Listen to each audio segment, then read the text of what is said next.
ಹಂಪಿ ಉತ್ಸವ ಅದ್ದೂರಿಯಾಗಿ ಸಿಎಂ ಸಿದ್ದರಾಮಯ್ಯ ನೆರವೇರಿಸಿದರು. ಈ ನಿಟ್ಟಿನಲ್ಲಿ 3 ದಿನಗಳ ಕಾಲ ನಡೆಯುವ ಈ ಉತ್ಸವ ಎಲ್ಲರ ಜನಮನ ಗೆದ್ದಿತು. 3 ದಿನಗಳ ಹಂಪಿ ಉತ್ಸವ ಸಂಭ್ರಮ ಆರಂಭವಾಗಿದೆ. ಏಕಕಾಲದಲ್ಲಿ ವಿವಿಧ ಕಾರ್ಯಕ್ರಮಗಳು ನಡೆಯಲಿವೆ. ವಿಜಯನಗರ ಜಿಲ್ಲಾಡಳಿತವು ವ್ಯಾಪಕವಾದ ವ್ಯವಸ್ಥೆಗಳನ್ನು ಮಾಡಿದೆ. ಹೆಲಿರೈಡ್ ಸೇರಿದಂತೆ ಹಲವು ವ್ಯವಸ್ಥೆಗಳನ್ನು ಪ್ರವಾಸಿಗರಿಗಾಗಿ ಮಾಡಲಾಗಿದೆ.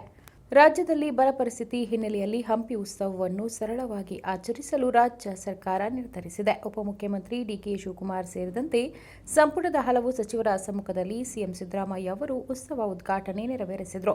ವಿಜಯನಗರ ಜಿಲ್ಲಾಡಳಿತವು ಉತ್ಸವಕ್ಕೆ 17 ಕೋಟಿ ರೂಪಾಯಿ ಪ್ರಸ್ತಾವನೆ ಸಲ್ಲಿಸಿದ್ದು, ರಾಜ್ಯದಿಂದ 14 ಕೋಟಿ ರೂಪಾಯಿ ನೀಡಲಾಗುತ್ತಿದೆ. ಉಳಿದ ಹಣವನ್ನು ಸ್ಥಳೀಯವಾಗಿ ಹೊಂದಿಸಲಾಗಿದೆ ಎಂದು ತಿಳಿದುಬಂದಿದೆ.